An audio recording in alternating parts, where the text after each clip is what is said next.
Hello, wonderful attendees. I'm your host, Dalvinder Kaur from lovely Professional University. Get ready to dive into today's topic, that is role of artificial intelligence in behavioral assessment. Before we proceed further, allow me to introduce the experts of the day. Dr. Manish Kumar Verma, Professor and Head of the Department of Psychology at Lovely Professional University. With over 20 years of experience in teaching and research, he has contributed significantly to the field with 45 research papers in esteemed journals, two authored books, five chapters, and seven published copyrights. So now I would like to introduce Dr. Manik Inder Singh, integrative psychiatrist and researcher in technological advancements in mental health and the well-being of young adults. With multiple publications in esteemed journals and actively work towards strengthening mental health systems globally. So now I would like to introduce Mr. Mirza, also in this webinar. He is specialist in AI and psychology with extensive experience in research and healthcare innovation. They actively contribute to global discussion on mental health policies and interventions. Before we proceed further in today's session, I would like to request everyone for any questions. You can write in the chat box or in the Q&A box, and same will be addressed from my side in the end of this webinar. Now I'm going to hand over this session to our experts, Dr. Manish Kumar, Dr. Manik Singh, and Mr. Mirza, and it would be an absolute delight to listen from them. Over to you all. Thank you, ma'am. Thank you so much for introducing us in nice words. And thank you, Monik Singh and Mirza, for attending this webinar and discussion forum. So we are just for a discussion on this particular artificial intelligence and behavioral assessment because I think now the word is for AI, and when we are talking about artificial intelligence, if we not use it, maybe we go lag behind of it, right? Lot of things there are coming and they are coming, but rather than unethical practices of artificial intelligence and the problem, as a psychology student we know this is the problem for the human mind also, but I think every curse have some boons also. So we have to search what are the boons in this particular thing in artificial intelligence, what behavioral assessment if easy. And so we are talking about lot of boons. Maybe we are talking about some curse also for this, but more focus on the boons of the artificial intelligence, because if we want to use it, then use and handle it carefully. So I think Manik Inderjeet Singh, I just set the background. If you want to say something on this, you can, and Mirza, you also welcome on that. So Dr. Manik.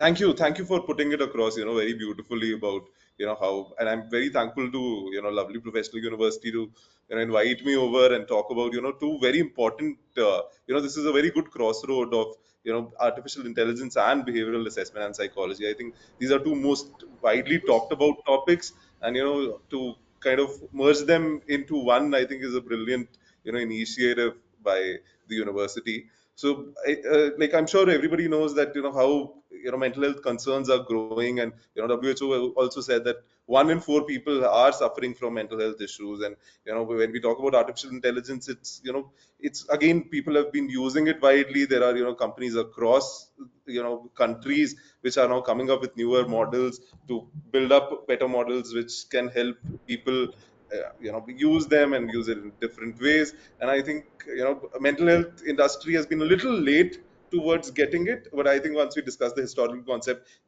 that's what is widely understood, that we were one of the last to kind of jump into the bandwagon of AI, but that's kind of not true. Once we talk about the history of it, we'll realize that we were the first ones to kind of bring in artificial intelligence or gift artificial intelligence to the world. But I think it's brilliant that we are talking about it and setting the stage on this. So what about you, Mr. Mirza? What do you feel? Well, I think Dr. Mr. Mirza comes with this particular idea to me, and he is asking, he is the want to work on that artificial intelligence in psychology. So he is a better 2 years before he is starting that journey. So I think he is a better person to expert in AI and psychology. So he comment on that. It is a boon or curse. So I think you start a better way in that. So I just change the slide and come on the next slide on context introduction. So you can give your idea, then we discuss this point, right? Thank you very much, Dr. Manish Kumar Verma. Dr. Manish is not just an expert in AI, he's also my mentor. So it's a privilege Exactly. to share this space with him. I think around 2.5 years back when I came, at least it's almost now 2.5 years now when I came. And I said, sir, we were actually discussing about some research ideas, and I was talking about AI. So immediately, sir said, no, I think this is something that uh, in future people will be talking about it, so let's do something about it. And I think it is after 6 or 8 months after our that discussion, chat gpt was also launched, and which took the world by storm. And you might for your knowledge, I'd like to know, we have also co-authored a book on, before even that chat gpt thing happened, and we had co-authored a book. It was very popular in Amazon. It is called The Mind and the Machine, an introduction to artificial intelligence. So just setting the context. So yeah, it's pleasure to be here discussing AI, this exciting and rapidly evolving field, with experts like Dr. Manik in the saying. He is also one of the leading experts in the field of AI and mental health, affiliated with National Institute of Mental Health and Neuroscience, NIMHANS, which is an institute of national importance. And of course, with Dr. Manish, it's a pleasure. So AI has revolutionized many domains, but its impact on the mental health and behavioral science is very profound, as rightly pointed out by Dr. Manik. Today I was just thinking to walk you through the historical evolution of AI, its application in mental health, and how currently it's being used in behavioral assessment, particularly, which is the topic of interest to us. AI, if we look at its roots, I think it was around mid 20th century. This actually started when people were talking about computers, and cognitive psychology was also developing. The term AI was McCarthy was, I mean, many people dispute that, but more or less it was McCarthy in 1956 who introduced the word, or coined this word, artificial intelligence, in Dartmouth conference, which where the goal was to create machines that could stimulate human intelligence experience. Because at that time, a lot of research was going around intelligence. If you know, a lot of concepts, a lot of tests were being developed, batteries, and so on and so forth. So early developments focused on mostly symbolic reasoning and expert systems. Of course, now we have come to advanced data modules, but attempts to encode this human decision making into tiny rigid based rule systems was how it originally started. Now, of course, we have reached to LLMs, but the real breakthrough is not which has happened in 2000 and I think 22 or 23. It was back then in 80s and 90s when the rise of machine learning and neural networks actually started, which allowed artificial intelligence systems to kind of improve through experience rather than just preset rules like A leads to B, X leads to Y, and so on and so forth. So fast forward to now in 21st century, even a child now knows about AI. And in fact, India is one of the a country always on the top when it comes to the use of chat GPT, far ahead than even Europe. So the advent of deep learning, natural language processing, and big data has enabled the AI to process kind of complex human behaviors with remarkable accuracy. And just to give you a background context, AI's involvement in mental health, as rightly pointed out by my colleague, Mr. Manek, Dr. Manek, it began with this rudimentary chatbot. Like there was a thing, chat. Please point. Please Eliza, take me. Eliza, Eliza, Eliza. yes. Yeah. Eliza in 60s, rightly pointed out by Mr. Manik. So now that was basically, as 2 days back I was reading on LinkedIn, the first you can say feedback on Eliza, and how a person actually said it will lead to dystopia basically in the future. But now we are in the age of Wobot and Visa. And I think 2 3 months back I was discussing Wobot and Visa with Dr. Manik itself. They are sophisticated machines. I mean, softwares built on natural language processing and machine learning. And these technologies identify your emotional states and also provide real-time support. In a country where there is such a dearth of mental health experts, I think we are around zero point 0.5 or something. For every 10,000 people, I think there should be at least 5 mental health professionals. We are not having one for that. So it kind of, AI models are, people are, even researchers like us are exploring how the AI models can now fix that, or fill that gap by analyzing text, speech, and even facial expressions to assess mood, your anxiety levels, your stress levels throughout the day. Also, It AI. clearly, it clearly shows your passion towards AI also. So I just go to balance for that. There are some challenges also, right? Yeah, So with the absolutely. pattern recognition and all those things. So I think Dr. Manek is also talking about some challenges and other things regarding this. Yeah.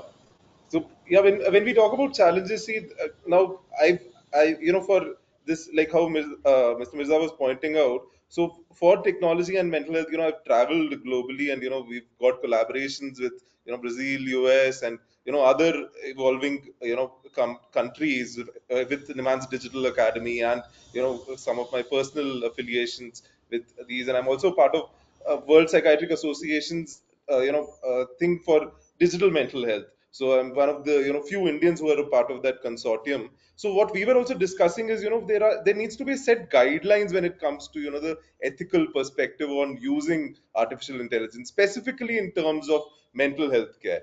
So the problem is, I'm sure you must have read, there was coincidentally there was this there was a Punjabi guy, hailing from around LPU in Jalandhar, who was in UK. So his name is Mr. Chair. So Mr. Chell, what he did, I don't know if you guys have heard about Replica. So Replica was one of the apps which uses artificial intelligence. So it was one of the earliest apps using artificial intelligence, which was built before Wobot, before Visa came in. So he was, he, like all of us, how we are dependent on AI. We chat with AI. So he was using that app for talking to that app, and he made him his girlfriend. So that app, he named her as one thing, and he said his plan was to I want to assassinate the queen, and that app actually helped him to achieve that plan.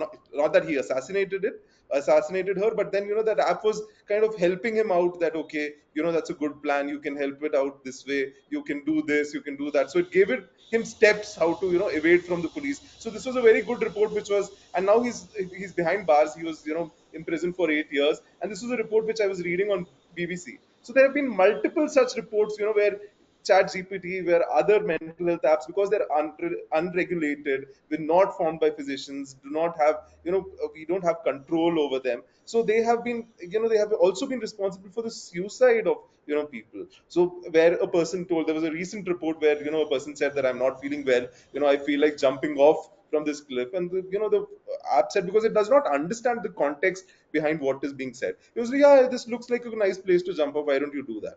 And that person actually killed himself. He jumped off because that was the only thing which was sustaining him, that was his friend. So I think over reliance on these apps, and them not being regulated, is again a major issue. So what we've kind of in the consortium, what we were discussing, is another very important concept is keeping a human in the loop.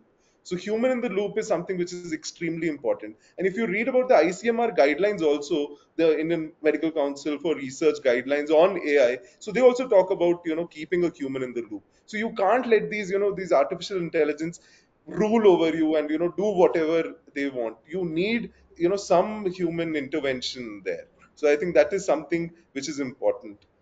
Because if you need As a right answer, then you ask right question first. Absolutely. And the right question is always with the context. Without context, there is no right question, Absolutely. Dr. right? Manish also long back pointed that AI tools should serve as mental health first aid, not as an exact, you can say, Not as a replication. therapy. Yeah, That's why you that know, is that I still believe AI tool is only for first aid. not for the therapy. They are only for the first aid. The person contact them, they take a first aid, and that give a red flag to to the authorities for treat them. So that's I'm always AI tool up to this limit. AI tool I just ask about that. So that's good if we are going with the automation and other things. But here we are talking about AI technologies, different technologies, as Mirza is also know about that particular. Nowadays we are going with the natural language processing, right? There is a lot of cognitive issues will be solved, right? So, and facial expression, computer vision, these all things, if because nowadays I am just teaching cognitive psychology also. The people are always talking about the neural networks, right? So what is the neural network of brain and how that work and how AI help in that? So can we discuss on this particular point of AI related with the psychology?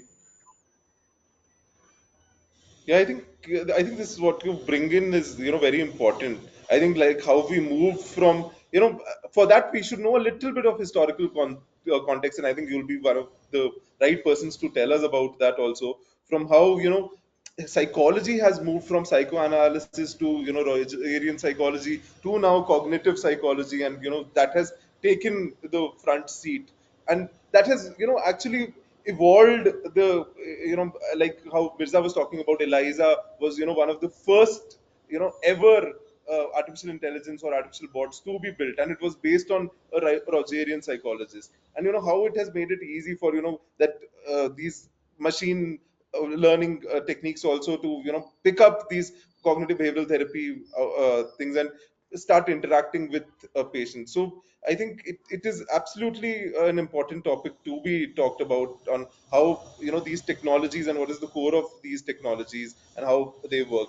So when we talk about natural language processing, so what basically NLP does is AI basically AI has the ability to understand and generate human language, but but again, what we need to understand it at the end of the day, it is it is something, it is as good as the data which you feed in.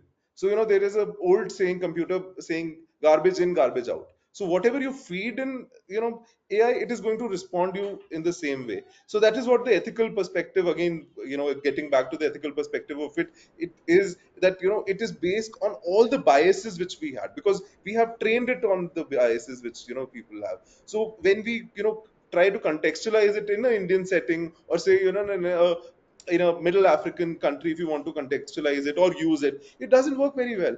I've tried using it with some of our patients here. We had a research project and we were doing that. It has a lot of biases against Indians. It has a lot of racial discrimination, which comes across when you talk to these AIs. Initially when they had started, now of course they've kind of refined it in a better way, that it does not that these biases are lesser and they don't come in so frequently, but then they are still there. These biases, can still feel these biases which the AI has, because it all depends on the data which has been fed in. Yeah, So absolutely. And recently, I was reading a report that now India is also moving towards an indigenous AI. And one recent expert, I forgot the name, is also pushing that we need an indigenous AI because our demographic realities, our social realities, our culture is different. So we need an AI which understands those realities, and addresses them. And that is one of the biggest concerns with CBT itself.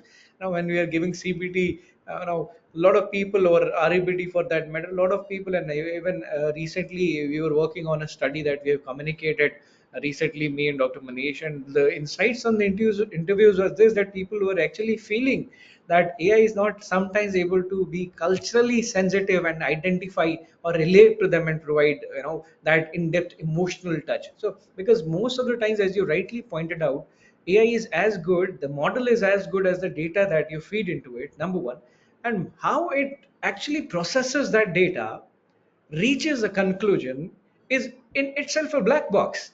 We do not know. And rightly, as Manish sir said, that neural network, he was rightly pointing to this direction, and I would like to bring it up that a neural network is basically, you can say, a computational, a machine learning model, because we humans have connections of neurons. Neurons are connected to each other in bundles and bundles, almost I think 87 billion something neurons connected to each other, and each forming around 1,000 you can say connection. So all the information is within. So what the computer cognitive psychologists said, they said we will try to mirror this process, mirror these layers, and create an AI network, a computer network, which is based on this model only. So if you look at the neural networks, basically from a machine learning perspective, it is not an, you can say you can say dendrite connected to an axon. It is like an input layer. There are multiple hidden layers in between, and there is output layer. So what you feed the input layer, and what comes out of output layer, you know the input layer, you know the output layer, but you do not know what resides in between, what is happening in those middle layers. So that is a Because mystery. And even because that no, that is not a mystery. That process is based on our experiences, our feedback, our basically beliefs, no, right? sir, that So is for as humans. Dr. That is Patek for is humans. also But for AI that's machines, we do not know how AI is reaching a conclusion. But of course, you right. rightly pointed out, for humans, it is experience, it is learning, it is our all kind of information that has been, or reinforcements, how we had been reinforced in the past. But when it comes to machine, we do not know if it is saying X, Y, Z. We do not know how it reached that conclusion. So itself, it's a black box. So that's why it is very amenable to what kind of data is being fed. Again, then it raises other questions related to data. For example, if you sit in any ethics committee, that we recently had a chance to sit for our study, when the ethics committee meeting, the first thing they'll ask you about data, how you are going to store this data, how you are going to deal with this data. So but you cannot ask this question to chat gpt. Okay, I am telling you, or this AI model, I'm telling you sensitive information about me, my family, my relationship history, but how will you store it, who you are going to share this with, this question, who is accountable here? So this is again one of the big problems when it comes to AI. So that's why I'm just come to next slide. That is AI-based behavioral assessment method. And if we are going with this particular data, what are the positive things and what are the negative things? I think you are a right person to discuss this. If we are going with the emotional recognition, and I just add one word more, recognition and regulation also, speech and language analysis, gesture and postures, physiological signals also.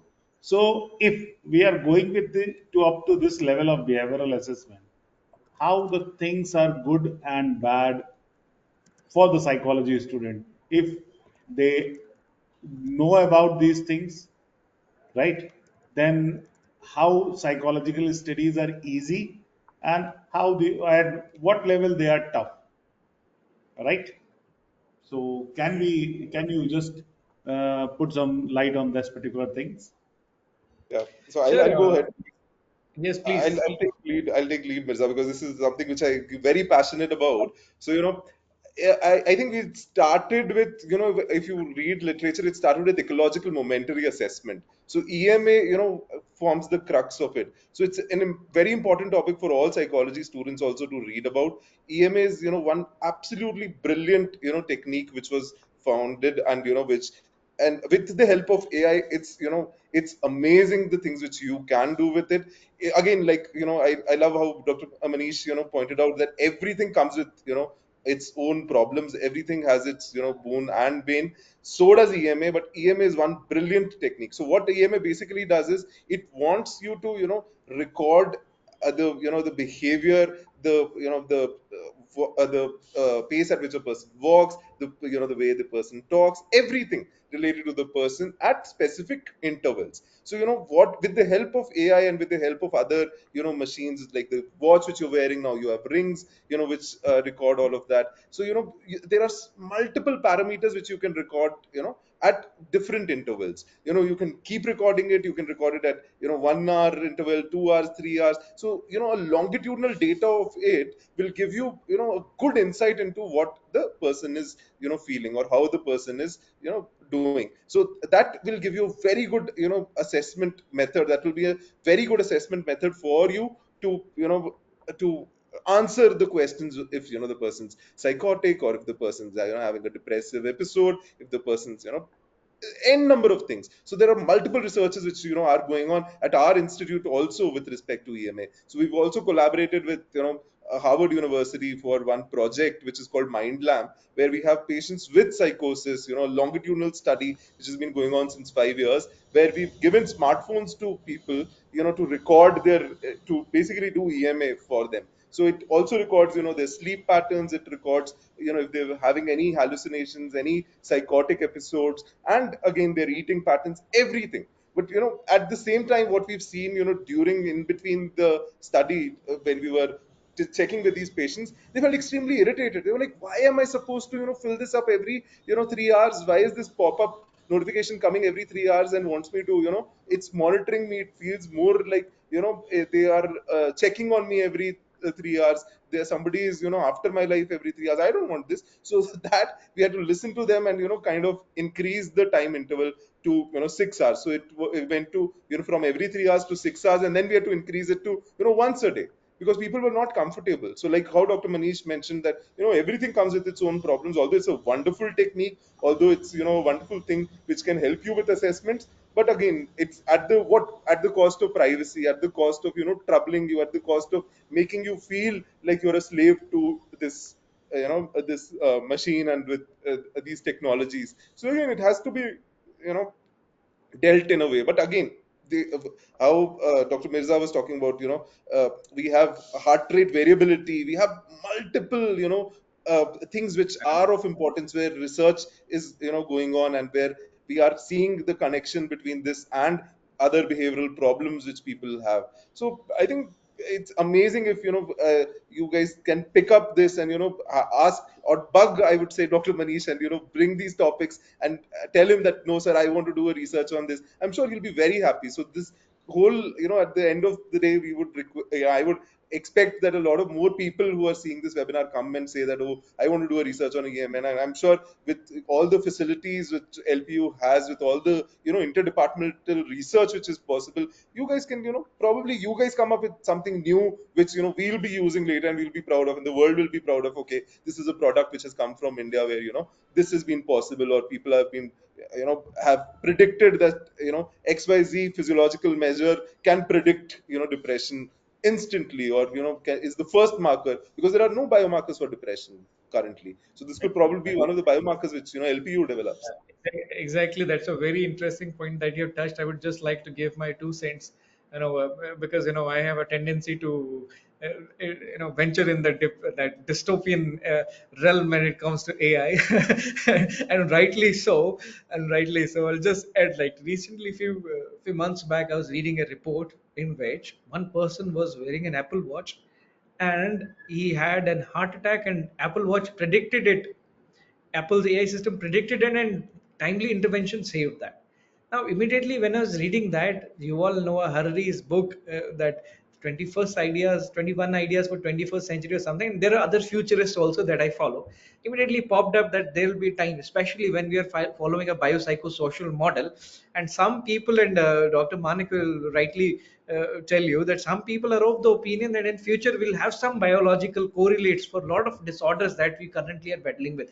We have some theories about depression, okay, serotonin theory, this and that. But as we are advancing, even we had human brain, human genome project, human brain project, all these projects are complete. We have integrate in depth and most finest understanding that mankind ever has about brain. So I'm not very, with AI models, advanced AI models, in maybe next 5-10 years we'll have a lot of biological correlates to a lot of these disorders. And in future there's a possibility that you might be having a ring or a watch. This watch will be predicting all your mental health states, your hormonal levels, your heartbeats, your mood swings, body temperature, galvanic skin response, and number of parameters, the voice modulation it will be hearing. And who knows, if people like Elon Musk get into it, implant one chip and you don't even know. Now they are doing research, they're implanting chip and trying to decode what you're thinking, and people without even anything, just by the virtue of chip, they think about something and it happens on a computer screen. So future is not very far when a small tiny chip will be implanted anywhere in the body, and you don't even have to fill the surveys anymore. It will automatically map the state of your mind and what you're thinking, what answers you're going to give, and give you a correlate of entire, you That's can why, say.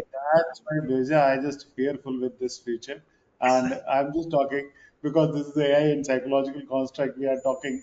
So cognitive distortion. If we detection of the negative thinking pattern, we also detect the positive thinking patterns we change. Emotional regulations. In positive manner, we also regulate our emotions. But if somebody has that chip and that ring is workable, then the people are also regulate your emotions, others, not by you only, right? So these are Very also some things, right?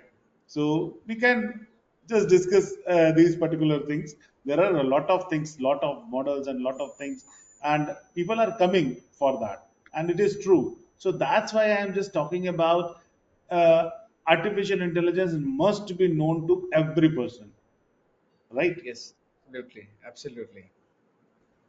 So, Manik, Dr. Manik, can you give any idea about this particular thing of psychological construct or on cognitive distortion, basically? Yeah, so I think this is again a very important topic to be like, which you've kind of brought in, the cognitive distortions which are there. So I think what you rightly mentioned, Dr. Manish, is AI can make psychology very simple also, and that's something which actually we are again.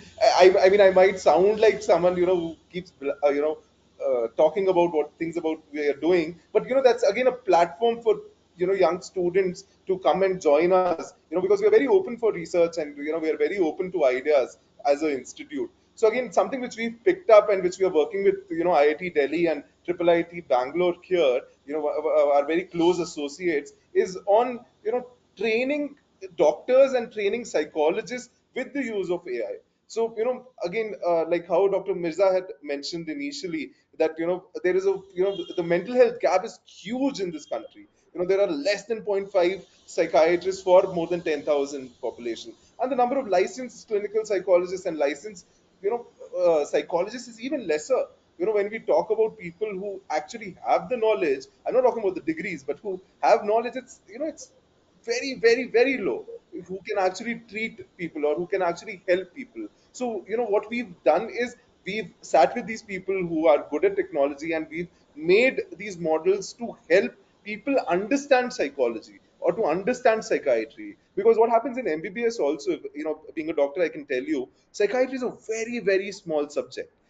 Hardly you get around 2 weeks of training in psychiatry when you are an MBBS doctor.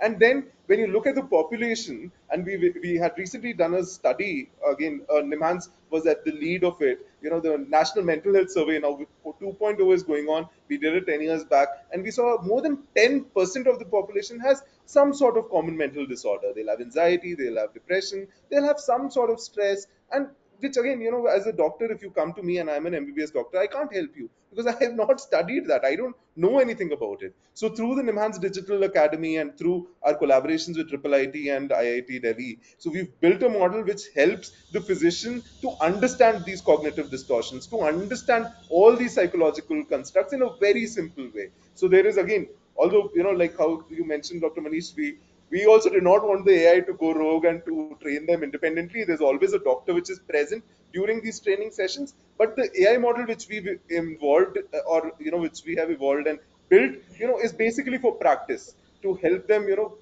practice as a patient, because we don't want them to practice with patients when they are not ready. So we make them patient simulations on this AI where they can practice with it and learn about these constructs. So wherever they're going wrong, the AI will come, and this is again absolutely trained on data which we have fed into the AI. This is not the regular ChatGPT and other models which are there. We've taken up some of these models, trained it extensively, and then these help with training the doctors into that. Then at the end of the day, we have a examination for them where it's done again by a psychiatrist who sees and grades them, that if you have been able to understand these concepts. So I will again, if people are interested from LPU, you can search it up, check out Nimhan's Digital Academy, and you'll see a lot of courses which are open for psychologists, also for other people, lay people who want to learn about psychology, or who want to understand psychology. So this is again something I think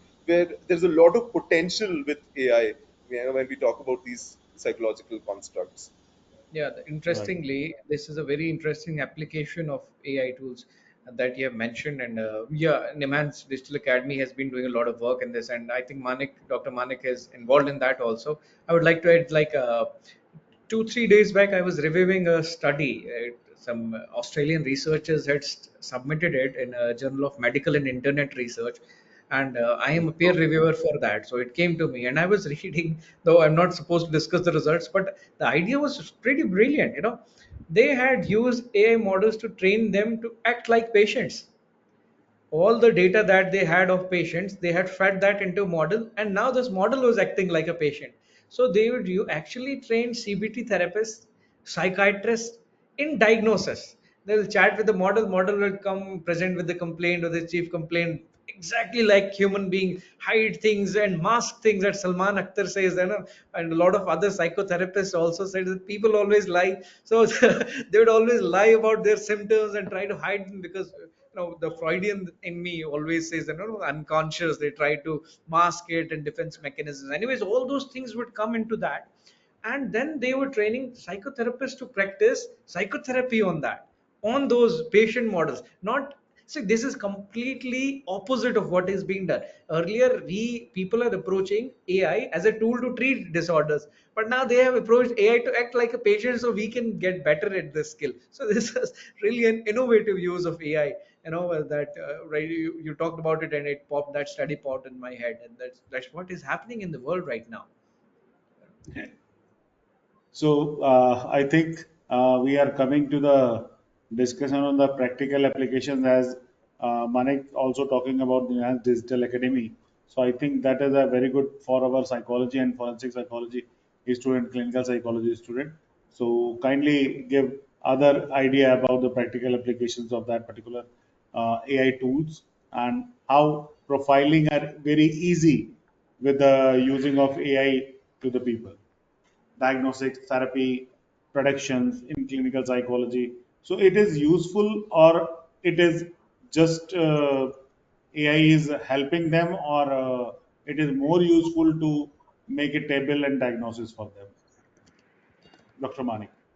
Yeah, thank you, Dr. Manish. I think these are brilliant slides. Whoever's prepared them, I think it's an excellent venture. I can't keep I keep reiterating to the fact, but this is a very well thought of a lecture which you've kept for your students. So I'm going to start with forensic because I'm currently I am interested in forensic psychiatry, and I'm also a part of the forensic psychiatry team at Nimans. So I'll tell you something very interesting which happened when I went to Mexico last year. So I had met with one of the leading, forensic psychiatrists in the world. So he had a talk there, and he was talking about using an AI model which he's built over the last 10 years, and he's kind of integrated it into his forensic psychiatry system in Canada.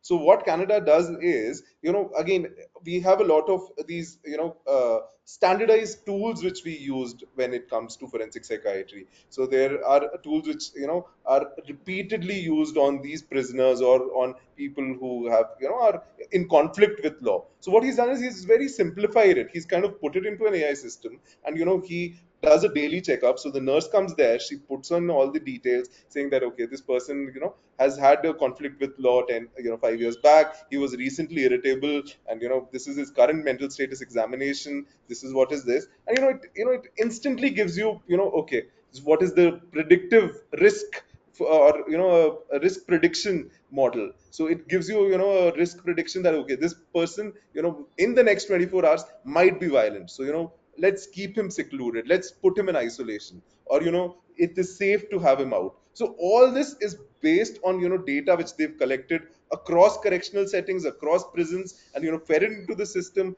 Then retrospectively or prospectively, they put in information daily or weekly into it, and then that gives you a prediction of how people might act, or how, again, like how Dr. Manish says, again, there is boon, there is bane, there might be problems with this. You might be over treating these people, because at the end of the day, this is a technology, this is a technology with biases, this is a technology with whatever we've fed it. So it might be that the person might not be might not react violently at that time, but because the machine has told us the person might be violent, so you seclude him or you put him in isolation, so it might incur on his rights also.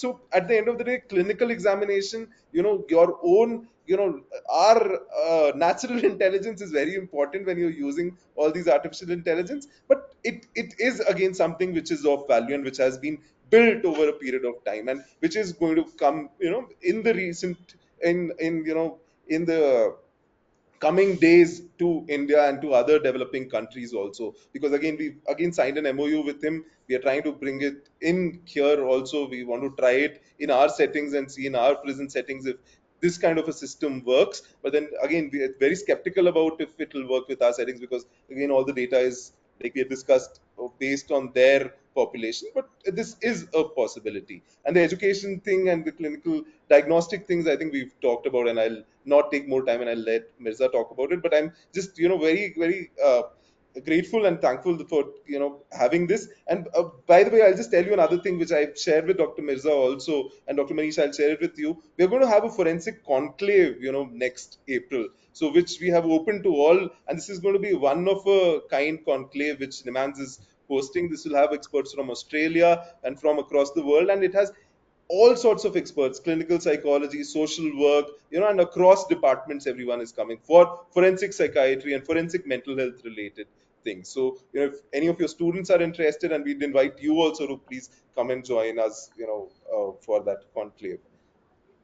Right, Dr. Thank you, Malik. Manik. That was an interesting perspective. I would just like to add my 2 cents. I mean, what comes to my mind right now is, Manik, if you remember that long time back we were discussing, China has, when it comes to forensics, they have a software or something called Skynet. Yes, yes. I was watching a documentary. It is very interesting, so I thought I'd share with the viewers. Two Australians or American tourists are going to China. They were given permit of two cities, but they decided let's venture out of it. They take a metro or I know a train which was convenient for them. They just ventured in the next city. As they landed they didn't even leave that metro station. They were apprehended by the police. So the thing is that the use of AI, for example, in forensic is tremendous. Facial recognition, you can identify with utmost precision the person. It can be a suspect or anything. Fingerprinting analysis or DNA analysis has become so easy, and because this is a process which needs human beings, it can be automated. We have a lot of things like you very well mentioned it, and it has been going on for a while. Behavioral profiling of criminals, like you said, which can be used to predict, and these predictions can get better over time, if we feed more and more and more data. Similarly, as Dr. Manish Verma in the beginning said, VR and virtual headsets and all these things. Imagine if we are integrating these features with the VR, we can do crime scene reconstruction. On a video, we can reconstruct an utmost crime and what could have happened, what AI things could have happened from the clue, and that would give us so much of insight. Voice and speech analysis is possible. You can analyze what I'm speaking, who is speaking, what tone, what is the mood, is he angry, is he sad, or what he is, and who is the person who is speaking it. They have tremendous, especially in cyber crime. These things have tremendous applications, and also cybercrime detection. So forensics is, I think, in my opinion, AI and forensics is going to be a match made in heaven. It is going to be a marriage that will be celebrated, especially by the Right, dictators. right, right, right. So I think so we must know about the, as like you are talking about that particular thing.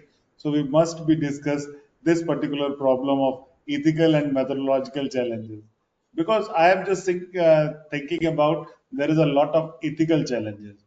Methodological challenges are not so much because the AI is managed to handle that methodology, but there are ethical challenges, as starting with the bias and fairness, data privacy, right? So interpretability. So these are the biggest issue, I think.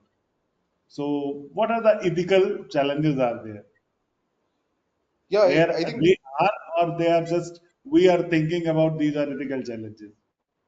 No, no, I think Dr. Manish, what we had initially talked about also, I think this is an absolutely important, and I think one of the most important things when you start using AI, to be aware of all the ethical and methodological challenges which it comes with. I think like how Mirza had talked about the, interpretability of the AI. He called it a black box. I think this is one very important thing which is not talked about a lot.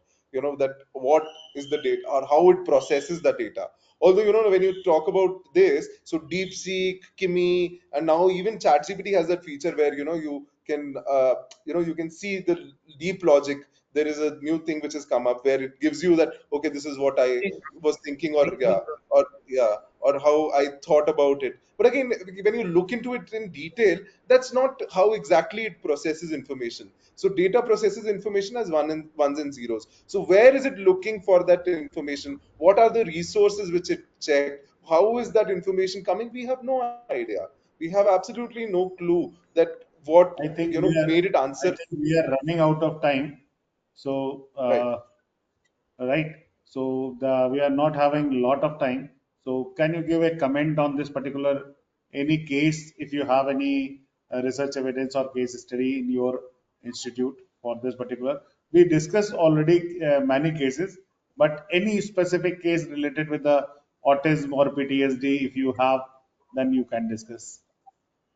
Right. So, like I said, we are doing now. We have two, longitudinal studies with Harvard, which is one is on psychosis, and the other one is on depression screening. So, where we have these patients who have been recruited through the institute and have been given these devices which monitors their EMA as well as uses AI based technologies for that. Facial recognition and autism disorder is also being worked on by the child and adolescent psychiatry department here, where they see. And I think even there was a paper which has been recently published in Indian Journal of Psychological Medicine by the All India Institute of All India Institute of Medical Sciences, Delhi. So they have used they had made an acronym called FACES, which uses facial recognition and which talks about all of that. It's a beautiful read in IJPM, which had come up recently.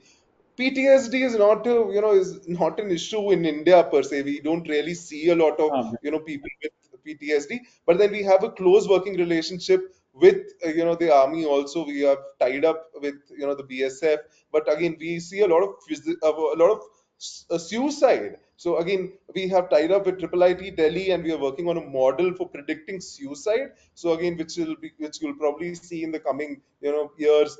We have made a new model, and we're kind of in progress to deploying it, which will predict suicide in the army and in the armed forces and the paramilitary forces. So I think yes, so there is a lot of evidence based research on these things also, which which people can go and read about. Some of the papers are our own in this domain itself. We have published some studies yeah. on the role of AI in depression, I think anxiety, and other reach up to OCD. the question and answer, so we can take questions from if students have some questions they can ask. Thank you so much, Dr. Manish Kumar, Dr. Manik, and Mr. Mirza. So it was wonderful watching you talking on the role of artificial intelligence in behavioral assessment. Can we take the questions? As I can see, there's some questions from our participants. Can we take questions, Dr. Manish, Mr. Mirza, and Sure, Dr. Manik? Yeah. Please, please. sure, ma'am. Gurpreet Sure. is asking here, how does AI analyze human behavior and what technologies are commonly used in behavioral assessment?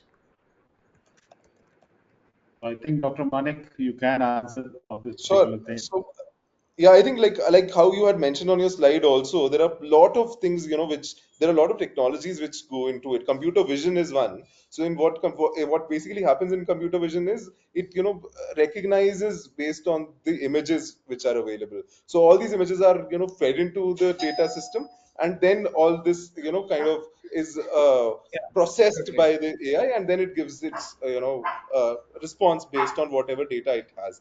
Then Facial similarly, natural expression. language processing (NLP) is something where it processes the language which you are using and then gives an answer based on in the same way as you have asked it. So these are the two core technologies, but there are others also, which, there is RAG, there is COT, which is called chain of thought. There are multiple technologies which, go in. It's not like, that's why a lot of people call it the black box, because they don't understand these technologies. But it will take a lot of time to explain it. It's better that, we can, if you want, you can write to me and I will explain it to you later. But there are plenty of, technologies which kind of work behind an AI model. Thank you so much, Dr. Manik. I hope, Gurpreet, you got your answer from our expert, Dr. Manik.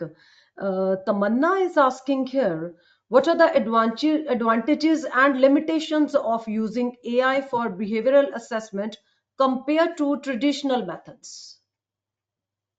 I think Mirza, you can answer this. I think the biggest advantage is automation. But when the human beings are involved, there is a lot of fatigue.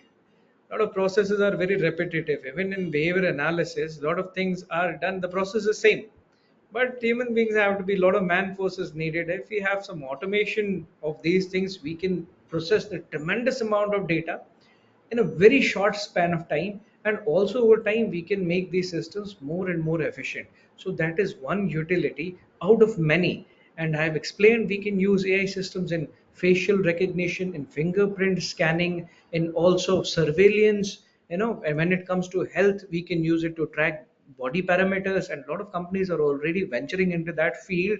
And if you just simple search on internet will give you almost, I think, 200 companies which are working in this area. So these are some of the tremendous applications. I mean, I can talk for a lot of time. I have a tendency to talk and talk and talk, but I'll try to be brief with my answers this time. Thank you. I hope that addresses the questions. If there is anything else, you please ask me again. Yeah, thank you so much, Mr. Mirza. Someone is asking here, what ethical concerns arise when using AI for behavioral analysis and how can they be addressed? I think in lecture, Dr. Manik give this answer. Already, there are some ethical committees are there, and they make some ethical norms. But the concern that is over to individual only, right? Government take care of that, but ethical consideration is always taken care by the person who just work on that. And Very true. government taken care for that. Guidelines are always there. So guidelines are Yes. there. Absolutely. And Dr. Manish, there is again, European Union has come with AI laws. So EU, there are EU AI laws which have come up, and recently, like all of you would know, the DPDP Act has been, their rules have been ratified by the government of India, which talks about, again, which has mentioned about AI, and how you can, how the data should be shared, and how data protection needs to be done. Again, these are very important considerations which, while you're doing research, while you're using AI, you need to be aware about. That's something which we Even didn't talk about, but even our ICMR has also come up with some yes, guidelines yes, that I read some time back. But that is also in the context of biomedical research. But the yeah, concerns that I read are, I think, they are very generalistic and apply in all contexts. Like privacy, how you store that data. Data privacy is the biggest concern which surrounds not just AI but all the mobile applications, M Health, e-health, all the digital platform. Is how you're utilizing. What is the privacy? Are you taking informed consent? Are you giving the debriefing to the patient? All those things that we do in traditional setup, right? They're not possible to, it's not possible to replicate them online. So then again comes the question of accountability. If AI messes up, who's responsible? If a hacker gets into, for example, if it's a child, his sensitive information is there, how do you ensure that it is not these ethical photographs? Or for example, my friend is a breast surgeon. He operates on endocrine and breast cancer related things.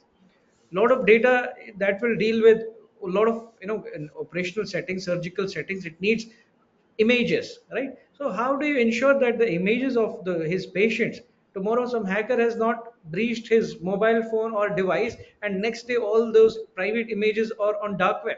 How do you ensure that if that happens, who is That's responsible? why, that's why Mirza, responsibility is always taken by the person, right? yes, Yes. Because nobody is responsible for that particular thing, but the person should be good. That's why human intervention needed.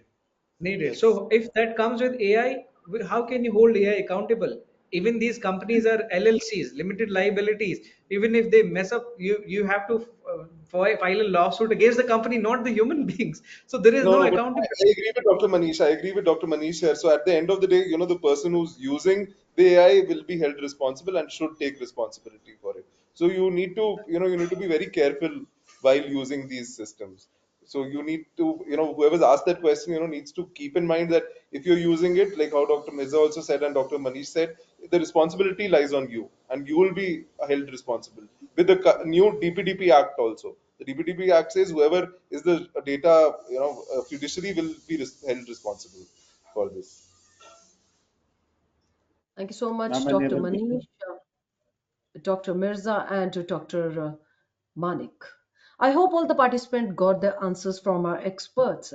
As we come to the end of this webinar, I want to express my deepest gratitude to our experts for sharing their valuable insights and expertise with us. Your presence, enthusiasm, and active participation have made this experience truly special.